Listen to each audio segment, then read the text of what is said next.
What is up, guys? It is the Sound Alchemist, and today we're back to answer your questions with this guy. Gershwin. In another For the Greater. This is a video series where we answer the questions left by you, the viewer. If you have a question for us, comment down below. Put a question in front of your question because we get to those questions first. That is what AMS did. He asks, do Space Marines keep growing as they age? Yes. Yeah. Space Marines do get old. The oldest of them is Dante, and he has a full beard, like a full white beard. No, I'm just joking. He doesn't. But yeah, if you look at the Space Wolves are an excellent example of how like people age. They get older. If you look at the Space Wolf Scouts, which in the Space Wolf chapter, the Scouts are actually the older ones. They're old and rugged, and they've been through many. What are they called? Company, where the whole company goes out and looks for Lehman Russ. Oh, damn. Hunts. They've been on many hunts. But yeah.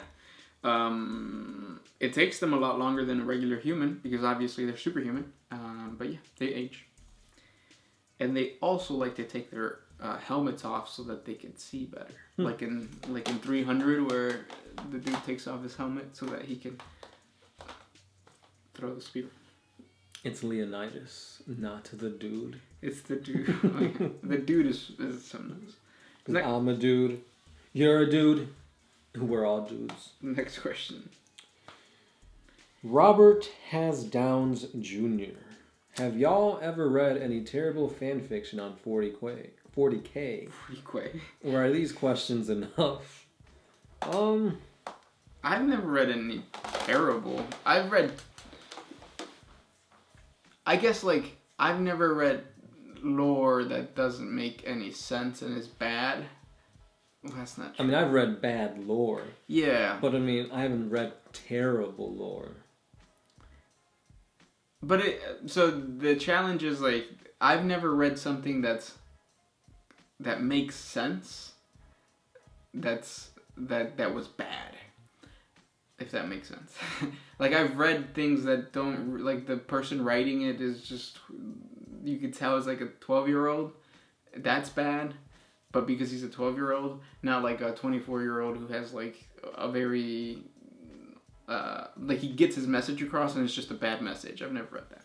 Mm-hmm. Yeah. Yeah, like, everything that I read that's bad still has some ties that still make it 40K. And that's one of the cool things about 40K is you can literally add anything to it and it's believable, especially with like the warp and like exodite planets and warp storms cutting off sections of the galaxy off. Time travel, yeah. Pretty much anything you can think of you can fit into 40K, which is cool. Yep. The female Space Marines though. But yeah, next question.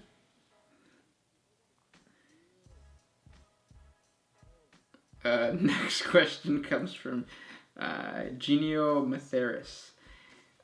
If Eldars are psychers, why doesn't the Imperium capture them and feed them into the Big E? Because psychers are Xenos, and Xenos are bad. Who knows what they're going to do to the Emperor's digestive system? Next question. I have one from That Is Way Too Long. This one's by FakeIt66. What's the name of the music that you play during your 40 facts and where can I find it? Battle of Kings? You can find it on the interwebs. Just type in Battle of Kings on YouTube. It's like the first or second one that pops up. What do you ask? What's the name of the music we got? Oh, yeah. Or Darude Sandstorm. Mm-hmm. That's a good one, too. Yes. This is Turg Ferguson Jr. Ferguson. I like that name. That's funny. What would happen if Angron banged a squat? Be a really angry little person. Yeah.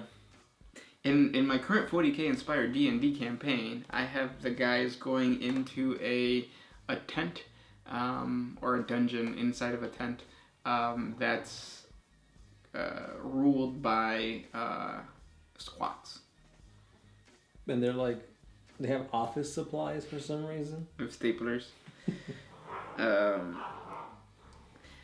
Okay, Okay, this is a long question, but it seems like it's going to get us somewhere, so let's see. Drew Cipher asks, do you guys know how compensation works for GW store managers? I asked because a couple times I bought some items online and had them delivered to the GW store, and the manager got really annoyed, expressing it vocally. He got bitchy. Now I'm his age, 30s, so no big deal. But was kind of concerned about the behavior to a kid, like a GW person being a bitch to a kid. Yeah, I get it. He seems like a good guy in general, so I don't think he'll put that shit with a kid. But does it impact their pay somehow? Online stores versus brick and mortar stores? He seems exceptionally cheerful to credit items I buy, then resell me different items.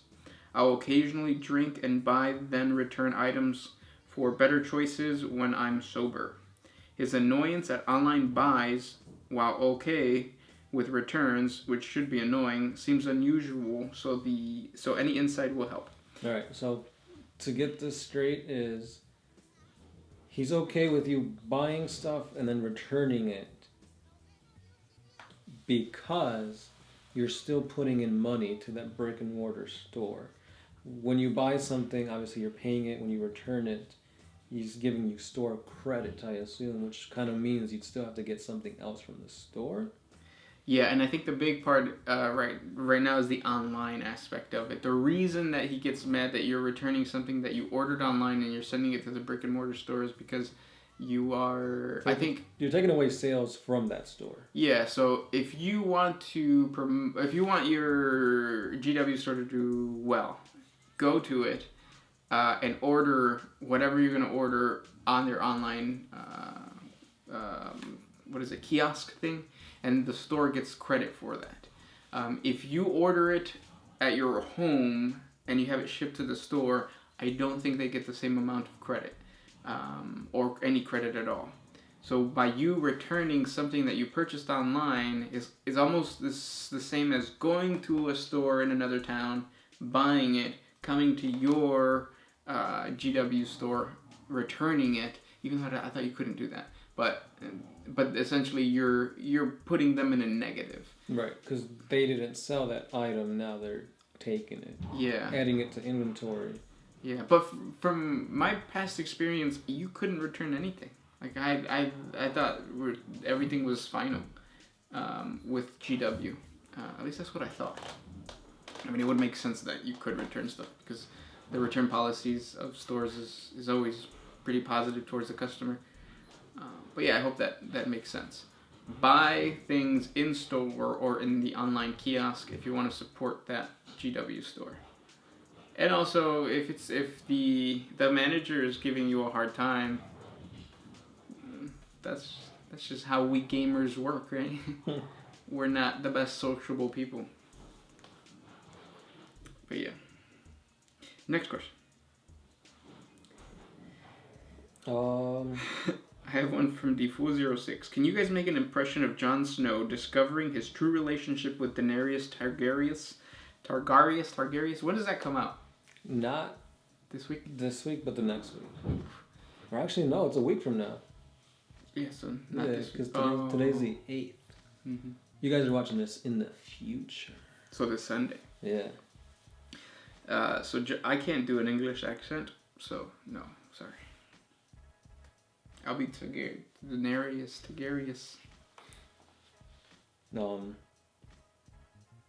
White Walkers. That's horrible. Yeah. Next question. Robert. I think. Go ahead. I think you're reading the same one I looked at. Robert has Downs Jr. Have y'all ever read any terrible? Robert has Downs Jr. Which would turn more of a financial profit?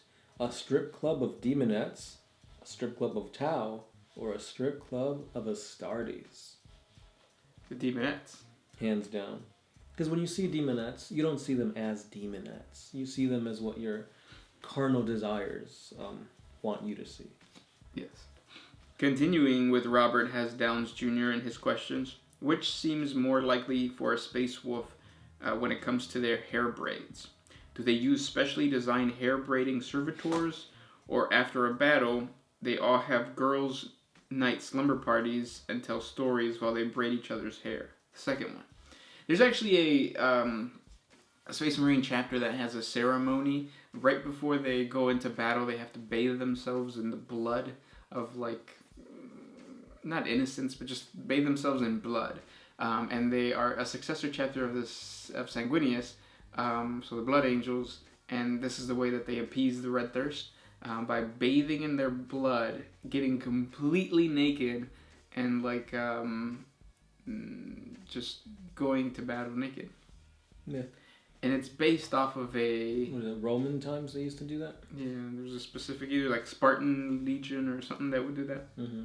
And a lot of times these naked people would be like couples because they thought, oh, you wouldn't want to fight against a naked person. But at the same time, if you're fighting next to your loved one, you're going to fight harder to make sure like they don't die, you don't die, you guys come out unscathed. Yes. T-Swims 92. When they bring back Russ, do you think there's a chance that he will be a wolfen? After all, he did say he would come back for the wolf time. So the wolf time doesn't mean like, oh, I'm going to come back as a wolf. The wolf time is the Space Wolves' way of naming the end of times. Yes. So when everything's gone to crap, when there's no hope left, I'll be your knight in shining armor. Yes. Pretty much. So no, he's not coming back as a wolf. Okay. The next question comes from Steve Plays P.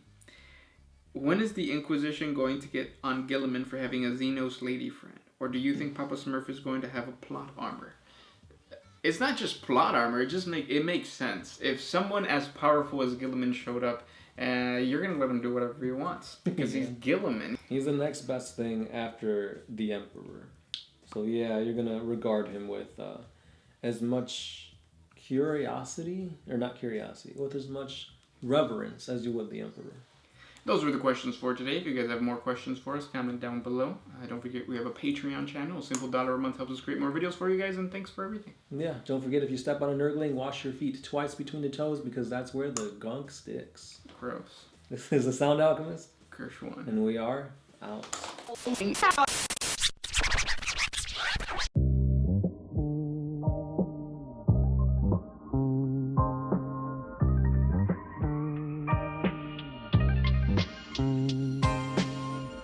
Always used to put my freedom first in any situation.